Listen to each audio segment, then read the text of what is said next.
ఇప్పుడు types of saris మాట్లాడతాను madam. Types of saris లో ఏమేమి వస్తుంది? టైప్స్ ఆఫ్ సారీస్ మాట్లాడతాను. టైప్స్ ఆఫ్ సారీస్ లో ఏమేమి వస్తుంది మీకు? బేసిక్ గా ఏబిసిడి నుంచి నేను వస్తాను. సో బేసిక్ గా అందరికన్నా లో టెంపరేచర్ కావాల్సింది మనకి సిల్క్, దాని తర్వాత పాలిస్టర్ తర్వాత క్రేప్ సారీలు, షిఫాన్ సారీలు, దీనికంతా లీస్ట్ కావాలా మేడం. అట్లాంటి ఒక 60-65 డిగ్రీ ఉన్నది అనుకోండి సరిపోతుంది.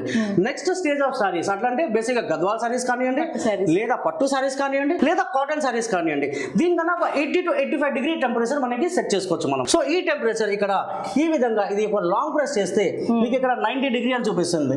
దీన్ని ప్లస్ లేకుంటే మైనస్ మనం చేసుకోవచ్చు మనము.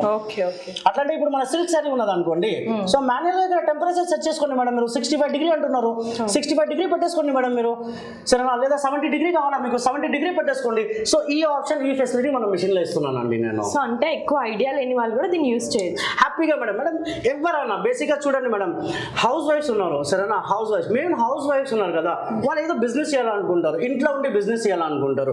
సో వాళ్ళకి కానివ్వండి, లేదా ఎగ్జిస్టింగ్ లాండ్రీస్ కానివ్వండి, లేదా మెయిన్ మన మిషన్ ఎక్కడ ఇస్తామంటే ఎక్కడైతే సారీ మ్యానుఫ్యాక్చరింగ్ అవుతుందో వాళ్ళకి మన ఎక్విప్మెంట్ మనకి సప్లై చేస్తామండి. మన దగ్గర మిషన్స్ తీసుకున్న వాళ్ళకి ఐడియా లేదు, లేకపోతే ఏమన్నా మీరు చెప్తారా మేడం? కంప్లీట్ మిషన్ తీసుకున్నాక 1 డే లేదా 2 డేస్ నేనే అక్కడ వెళ్ళేసి ఉండేసి దాని తర్వాత వాళ్ళకి మీకు ట్రయల్ కానివ్వండి, డెమో కానివ్వండి, ఏ విధంగా మిషన్ వాడాలా ఇదంతా క్లియర్ గా చెప్పేసి అక్కడ నుంచి బయలుదేరుతానండి నేను. సో ఆ ఫెసిలిటీ కూడా ఇస్తాను మేడం. రైట్. సో అంటే బయట కూడా చూసుకుంటే చాలా ఉన్నాయి చేసి, మరి దానికి దీనికి డిఫరెన్స్ ఏంటంటే? Yes madam. సో దానికి దీనికి డిఫరెన్స్ ఇదే అన్నాను madam. First main drum size, second దాని తర్వాత ఆటోమేషన్ అని చెప్తాను. సో వన్ బై వన్ మీకు స్టెప్ బై స్టెప్ గైడ్ చేసుకుంటూ వెళ్తాను మేడం నేను. సో రైట్ నా ఇప్పుడు మీరు డ్రమ్ సైజ్ చూసుకున్నారు, దాని తర్వాత మీరు టెంపరేచర్ ఎలా సెట్ చేసుకోవాలా ఇది చూసుకున్నారు. సో ఇందాక నేను డ్రమ్ సైజ్ ఇంకా ఆటోమేషన్ గురించి మాట్లాడినాను. సో ఆటోమేషన్ ఎలా చేయొచ్చు అది చూపిస్తాను. Please come.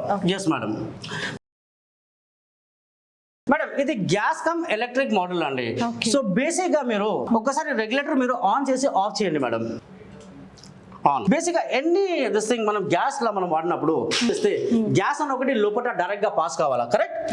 మీకు ఏదైనా స్మెల్ ఏదైనా వస్తుందా madam? Gas fantastic. Please come madam. Okay, ఇక్కడ కూడా ఏం రావట్లేదు స్మెల్. సో బేసిక్ గా ఈ కంపోనెంట్ మనము సాల్నట్ వాల్ అని చెప్తామండి. మీరు ఎప్పుడైతే గ్యాస్ ఆన్ చేస్తారో గ్యాస్ అని డైరెక్ట్ మన మెషిన్ లో వెళ్ళదండి. అట్లాంటి ఈ కంపోనెంట్ ఇది గ్యాస్ ని ఆపుతుంది.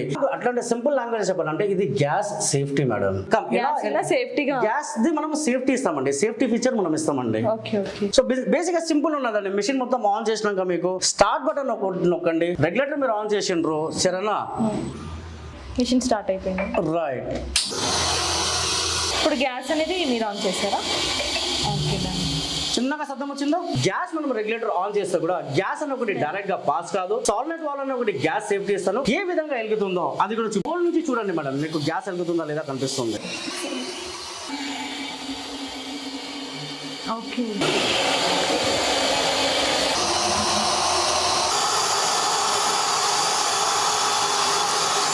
సో చూసింటే కదా సార్ ఏ విధంగా మనం సింపుల్ గా మనం ఒక స్విచ్ చేస్తే మనము లోపల బర్నర్ అన్న ఒకటి వెలుగుతుంది. సో మీరు మాన్యువల్ గా మీరు క్యాండిల్ కానివ్వండి, లేకుంటే ఫైర్ స్టిక్ కానివ్వండి, ఇదంతా ఇక్కడ చూపించేది అవసరం లేదండి. సింపుల్ గా అక్కడ రెగ్యులేటర్ ఆన్ చేయండి, సాల్నట్ వాల్ గ్యాస్ ఆపుతుంది. మీకు ఎప్పుడైతే మీరు స్విచ్ చేస్తారో లోపల బర్నర్ అన్న ఒకటి మనది వెలుగుతుంది మేడం. ఇది అయితే రెడ్ కలర్ వైర్ మీరు చూస్తున్నారో దీన్ని మనం హీట్ ప్రూఫ్ వైర్ అంటాము. ఈ వైర్ వచ్చి మనకి ఈ వైర్ లోపల పంపించున్నాము. ఒక చిన్న టార్చ్ లాగా ఉంటుంది, స్పార్కింగ్ స్విచ్ అని ఒకటి ఉంటుంది. చాలా మంది అంటారు సార్ ఆటోమేషన్ ఫెయిల్ అవుతుందా, లేకుంటే అది లోపల వైర్ కాలిపోతుందా? నో, ఈ వైర్ వచ్చి ఒక 160 to 180 డిగ్రీ దాకా టెంపరేచర్ వస్తే కూడా ఆ టెంపరేచర్ ని ఆ వైర్ ఒకటి కాలనియదు మేడం.